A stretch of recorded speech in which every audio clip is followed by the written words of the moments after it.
हर हर महादेव दोस्तों। तो आज है हमारे भारत के दिव्य सफर का 17वां दिन। हम लोग इसी गाड़ी से, फ्रांस गाड़ी से भारत का दिव्य सफर कर रहे हैं, जिसमें 12 ज्योतिर्लिंग और 4 धाम की यात्रा कर रहे हैं। देखिए, आज मैं आपको बता दूं, वीडियो मैंने थोड़ा लेट स्टार्ट किया है क्योंकि हम लोगों ने रामेश्वरम, जो हमारा 9वां ज्योतिर्लिंग था, उसके दर्शन कर लिए और हमारा दूसरा धाम भी था। देखिए, एक तो चीज़ ये थी कि वहाँ पर मोबाइल अलाउड नहीं था। सेकंड, आसपास में सभी जगह पर कुछ कुंड बने हुए थे जहाँ पर कि स्नान चल रहा था, लेडीज़ वगैरह भी स्नान कर रही थी। तो वहाँ पर मुझे अच्छा नहीं लगा कि मैं वहाँ पर जाकर के वीडियो शूट करूँ, क्योंकि कुछ ऐसी चीज़ें होती हैं जिनको शूट नहीं किया जा सकता, इसलिए मैंने वहाँ का शूट नहीं किया। सुबह हम लोग 5:15 बजे उठ गए थे और सीधे अपने अग्निकुंड में जाकर के वहाँ पर हम लोगों ने जो है स्नान कर लिया था। उसके बाद में हम गीले कपड़े पहनकर ही अंदर की तरफ जो है मंदिर से पहले ही एक कुंड और आता है, 22 कुंड, जिसमें कि क्या है कि 25 रुपए की पर्ची कटती है। वहाँ पर 22 कुंड में स्नान करना पड़ता है। उसके बाद में आप जो है रामेश्वरम में दर्शन करते हैं। तो वहाँ जाकर के हमने 25 रुपए की पर्ची कटवा के और उन सभी कुंड में जो है स्नान किया, जो कि हर तीर्थ के जो है जितने भी तीर्थ हैं उसके जो पवित्र जल है वो माना जाता है वहाँ पर। और वहीं पर सभी जगहों का जल डाल करके वो लोग स्नान करवाते हैं वहाँ पर जो पंडित हैं या फिर वहाँ के जो कर्मचारी हैं। तो वहाँ पर हमने 22 कुंड में पहले स्नान किया। उसके बाद में हम लोग वहाँ से निकलने के बाद में हम वहाँ पर जो है सूखे कपड़े लेकर के नहीं गए थे। अंदर ही आप कपड़े भी चेंज कर सकते हैं। गीले कपड़ों में वहाँ मंदिर के अंदर आपको जो है एंट्री नहीं मिलती है। तो हमने बाहर से कुछ ऐसी वेशभूषा वहाँ से परचेज करी और परचेज करने के बाद में हमने इसी ड्रेस के अंदर रामेश्वरम के बहुत ही शानदार तरीके से दर्शन किए। देखिए, दर्शन के बाद हमने वहाँ का 22 कुंड का बाहर की तरफ आपको जल भी मिलता है, वो जल भी आप परचेज कर सकते हैं। हमने वो परचेज किया, 20 रुपीज़ का उसका प्राइस था। प्रसाद वगैरह भी मिलता है, वो भी आप ले सकते हैं अपने घर के लिए। अब सभी तरीके का प्रसाद मिलता है वहाँ पर, अपने अकॉर्डिंगली आप ले सकते हैं। देखिए, एंट्री की अगर मैं बात करूँ तो वीआईपी एंट्री वहाँ पर भी थी, जो कि डोनेशन के थ्रू आप कर सकते हैं। 200 रुपये या 500 रुपये कुछ तो ऐसा चार्ज था। हमने तो नॉर्मल एंट्री जो है की थी, तो उसमें भी भीड़ नहीं थी, तो आराम से हमारे वहाँ पर दर्शन हो गए। एक श्रृंगार सुबह होता है जो है भगवान का, शिवलिंग का, उसे भी आप देख सकते हैं, जैसे कि मणि दर्शन कहते हैं कुछ, तो उसे भी आप देख सकते हैं। हम लोग लेट हो गए थे लेकिन हम वो नहीं कर पाए। देखिए, रामेश्वरम के तो हमें बहुत ही अच्छे तरीके से दर्शन हो गए। और हम यहाँ से अब जाएंगे आज के दिन जगन्नाथपुरी, जो कि यहाँ से काफ़ी दूर है। तो 2 से 3 दिन हमें लगेंगे। हम कोशिश करेंगे थोड़ा जल्दी पहुँचाए, 2 ही दिन में पहुँच जाएँ, लेकिन हम धीरे धीरे स्टॉपेज लेकर के चलेंगे। अगर मौसम कुछ ऐसा ही रहा तो हम लोग 3 दिन में पहुँचेंगे, तीसरे दिन हमारे दर्शन होंगे, नहीं तो हम 2 दिन में पहुँच जाएंगे आराम से। वहाँ पर जो है कोशिश करेंगे आसपास का प्रांगण आपको दिखाने की। आज का प्रांगण नहीं दिखा पाया, उसके लिए माफी चाहूंगा। देखिए, अभी हम लोग जहाँ पर खड़े हैं, ये धनुषकोडी का रास्ता है, ये सीधे यहाँ से धनुषकोडी का आपकी तरफ लेकर के जाता है। और यहीं पर ये इस छोर का लास्ट एंड माना जाता है, लास्ट रोड मानी जाती है, क्योंकि आगे जाकर के पूरा समुद्र है और समुद्र के आगे जो है श्रीलंका है। यहाँ से 18 किलोमीटर की दूरी पर ही श्रीलंका है। पूरा मार्केट वगैरह दिखाऊंगा, आसपास में जो मार्केट है। साथ ही कहा जाता है कि आसपास में आपको आगे की तरफ पूरा का पूरा जो है सी फूड भी मिलता है। तो अगर आप यहाँ आसपास से हैं या फिर ऐसे ही आप घूमने के लिए आए हैं तो आप लोग यहाँ पर सी फूड भी एंजॉय कर सकते हैं। लेकिन हम लोग नहीं खा रहे हैं इसे, क्योंकि हम लोग पूरे 12 ज्योतिर्लिंग के दर्शन करेंगे, 4 धाम के दर्शन करेंगे। हम लोग अभी नॉन वेजिटेरियन कोई भी चीज़ नहीं खा रहे हैं, हम लोग सिर्फ वेजिटेरियन खा रहे हैं। तो वो भी आप ट्राई कर सकते हैं। इसके अलावा यहाँ पर लोकल जो फूड्स हैं वो भी आपको मिल जाएंगे। और हमारी यात्रा जो है बहुत ही अच्छे तरीके से चल रही है। अगर आपको हमारी वीडियो पसंद आती है तो ज़रूर से हमारी वीडियो को लाइक कीजिएगा। खर्चा वगैरह मैं सब कुछ पिछली वाली वीडियो में बता चुका था। आज मैं आपको ये जो पूरा आज का ट्रिप रहने वाला है वो बताऊंगा। रामेश्वरम हमने बहुत ही अच्छे तरीके से दर्शन कर लिए और सारी चीज़ें मैंने आपको बता दी है। देखिए, छोटी सी इसकी कहानी है, वो मैं आपको बता दूं। देखिए, क्या हुआ कि अपने जो रामेश्वरम है उसकी ये कहानी है कि जब युद्ध करके सीता माता को लेकर के वापस श्री राम जी आए तो उन पर एक दोष लग गया, जो कि उनको ब्राह्मण हत्या का दोष लग गया। तो उससे बचने के लिए उन्होंने क्या किया, शिव जी की आराधना की और शिव जी प्रकट होकर के उन्हें उस दोष से मुक्त किया और यहाँ पर जो है ज्योतिर्लिंग स्थापित हुआ। ऐसी कुछ कहानी है, तो उसको बारे में आप पूरा पढ़ सकते हैं। और अगर मैं इस जगह की बात करूँ धनुषकोडी की, तो यहीं पर जो है श्री राम जी ने सेतु का निर्माण किया था। उनकी पूरी जितनी भी सेना थी उन्होंने सेतु का निर्माण किया था। साथ ही यहीं से जो जितनी भी वानर सेना थी यहीं से वो गई थी। और यहीं पर वो कहा जाता है कि उन्होंने वो तपस्या की थी, समुद्र को रास्ता उनसे मांगा था, समुद्र ने रास्ता नहीं दिया और उन्होंने तीर निकाला कि मैं पूरे समुद्र को ही सुखा दूंगा।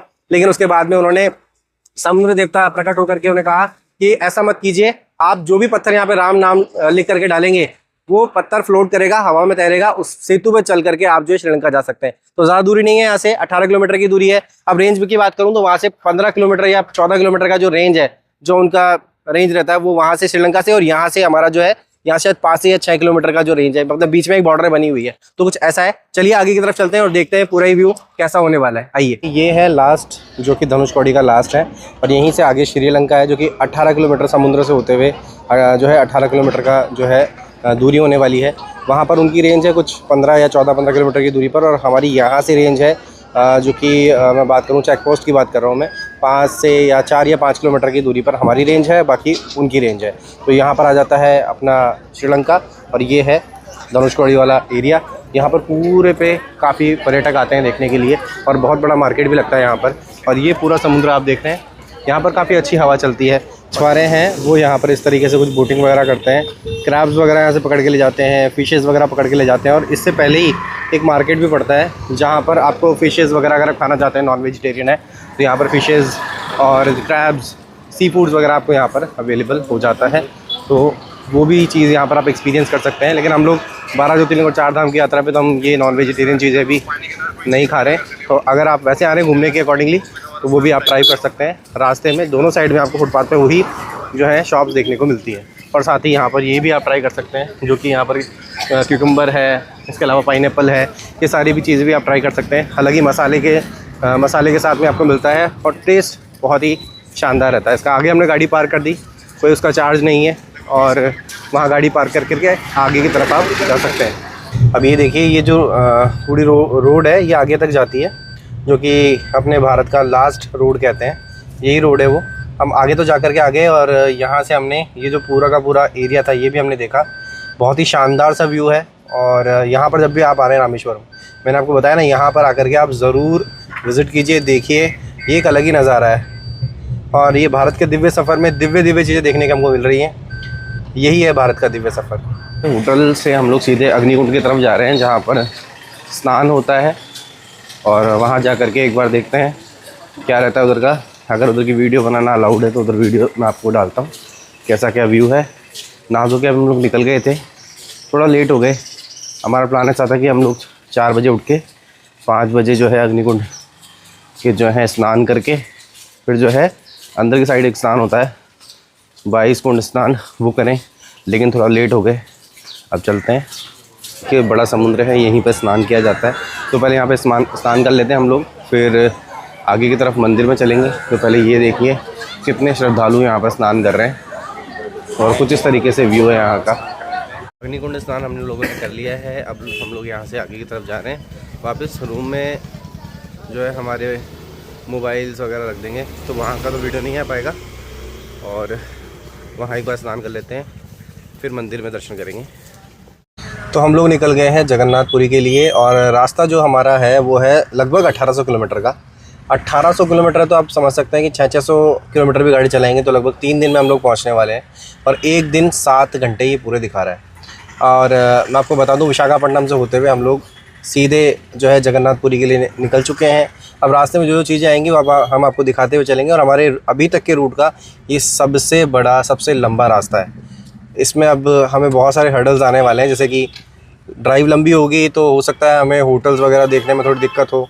हम लोग कोशिश करेंगे थोड़ा सा जल्दी पहुंचने की, और अगर हाईवेज़ वगैरह सही मिल गए तो सही टाइम पे पहुंच जाएंगे, नहीं तो अदरवाइज़ फिर 500 या 450 किलोमीटर भी गाड़ी चलेगी तो वो एक प्रॉब्लम हो सकती है, क्योंकि हम लोग वो रूट के बारे में जानते नहीं है।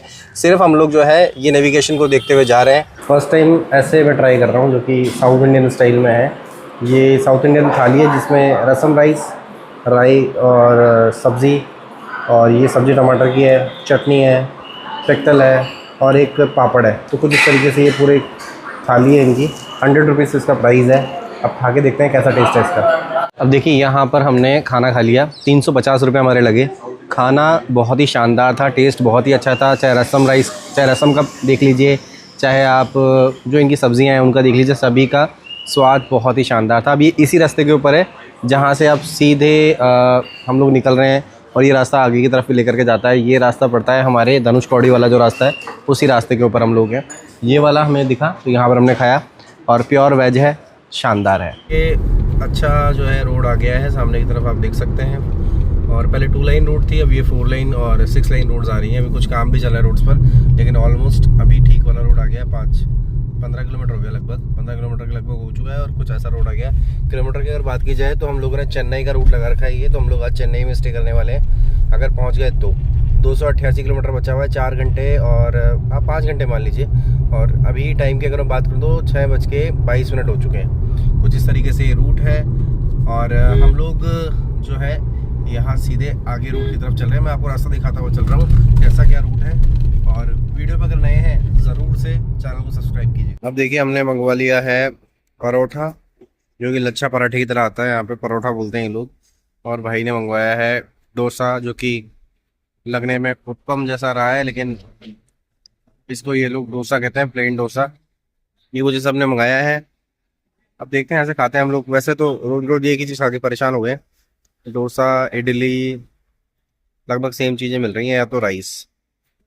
अब हम चाहते हैं कुछ इंडियन फूड टाइप मिले तो अच्छा हो, लेकिन ठीक है, मतलब नॉर्थ इंडियन टाइप मिले कुछ, साउथ इंडियन वाला नहीं खाना है हमें। ये परोठा तो 520 रुपये का बिल बना है, जिसमें परोठा आ गया और डोसा आ गया, आइसक्रीम आ गई, तो ये चीज़ें आ गई, खा लिया हमने, अच्छा था। अब चलते हैं होटल की तलाश में। अभी देखिए टाइम देख लीजिए, लगभग 12:33 हो रहे हैं और हम लोग चेन्नई क्रॉस कर चुके हैं। और ये देखो कुछ इस तरीके से, और 22,871 किलोमीटर टोटल गाड़ी चल चुकी है आज, मतलब आज तक अभी तक। और ये कुछ इस तरीके से है, और ये हाईवेज़ वगैरह चल रहे हैं, लेकिन कहीं पर भी हमें होटल नहीं मिल रही। और जहाँ होटल मिल रही है वो 5,000 6,000, वो भी मतलब यहाँ से 100 किलोमीटर पहले मिली थी। उसके बाद में कोई भी होटल नहीं आ रही है। रात को बहुत ज़्यादा टाइम हो गया है। इस चीज़ में कहना पड़ेगा कि राजस्थान के जो हाईवेज़ हैं वहाँ पर सभी जगहों पर होटल्स अवेलेबल हो जाता है, लेकिन यहाँ पर एक भी होटल नहीं मिल रहा है। तो ये सबसे बड़ा एक चिंता का विषय है कि अभी होटल कहाँ पर कैसे मिलेगा। देखते हैं, अगर मिल जाए तो बढ़िया बात है, नहीं मिलेगा तो रात काली होने वाली है आज। तो दोस्तों अब 1:10 हो चुके हैं। ये वाला रूम हमें मिल गया 3 ऑक्यूपेंसी के साथ में। 1200 रुपये इसका चार्ज है। देखिए आज ज़्यादा कुछ बताने के लिए है नहीं, क्योंकि बहुत ज़्यादा थक चुके हैं इसलिए। और रामेश्वर में जब हमारे दर्शन हुए तो बहुत ही शानदार और बहुत ही दुर्लभ टाइप के दर्शन हुए, क्योंकि हमने 22 कुंड में पहली बार स्नान किया, मैंने और महेश, जो अजय है उसने, और मुकेश जी ने, तीनों ने 22 कुंड का स्नान करने के बाद में एक अलग ही जो है अनुभूति हम लोगों को हुई। लेकिन आज हमें क्या है कि 1800 किलोमीटर का सफ़र था, जो कि हम लोग नेक्स्ट ज्योतिर्लिंग कर रहे हैं जगन्नाथपुरी। तो हमने सोचा कि 600 साढ़े 600 किलोमीटर हम लोग चला लेंगे। वहाँ से हम लोग 1 बजे निकले थे लगभग, तो हमने सोचा कि चला लेंगे। लेकिन क्या हुआ कि चला चला जब हम आगे की तरफ पहुँचे तो हुआ क्या कि हमें होटल नहीं मिला। होटल नहीं मिला तो दिक्कत हुई, और कुछ होटल्स ऐसे मिले जो कि लगभग 4,000-5,000 रुपये उनका रेंट था। तो वो हमें ठीक नहीं लगा, क्योंकि हमें ज़्यादा देर तो रहना नहीं था, मतलब लगभग रात में सोना है और सुबह निकलना है। तो हमने सोचा कि आगे होटल मिल जाएगा, आगे होटल मिल जाएगा, आगे होटल मिल जाएगा, तो आगे होटल मिला ही नहीं। और अब 1:10 में होटल हमें मिला। देखिए ये सफ़र बहुत ही अद्भुत तरीके से चल रहा है। ऐसी अनुभूति मैंने मेरे जीवन में नहीं करी जब भी कभी भी, जो कि मैं इस सफ़र के दौरान कर रहा हूँ। सफ़र बहुत शानदार है। अगर आप लोग भी हमारे इस यात्रा के एक हिस्सा बनना चाहते हैं तो हमारे चैनल को ज़रूर से सब्सक्राइब कीजिएगा। आज के खर्चे की अगर बात की जाए तो 4,300 रुपये के अराउंडली हमारा आज का खर्चा आया है। और सारी चीज़ें, रोड्स वगैरह ऑलमोस्ट अच्छी थी, कोई दिक्कत नहीं आई। बस दिक्कत ये आई कि अभी होटल मिलने में हमें बहुत ज़्यादा दिक्कत आई, और हमें याद आई राजस्थान की, क्योंकि जगह जगह पर हमें ढाबे, होटल, रेस्टोरेंट वगैरह देखने को मिलती है। इस रोड पर हमें देखने को नहीं मिली, लेकिन ठीक है, फाइनली हमें होटल मिला। अब आपको हमारी जर्नी कैसी लग रही है, और हमारी जर्नी के साथ जुड़ने के लिए आप हमें ज़रूर से लाइक कीजिए। आपके कोई सवाल या सुझाव है तो भी आप बता सकते हैं। कौन से शहर, कौन सी सिटी से आप देख रहे हैं वो भी हमें ज़रूर जाके बताइएगा। इससे मुझे पता चल पाएगा आप कहाँ से मुझे सपोर्ट कर रहे हैं। अभी के लिए इतना ही। हर हर महादेव।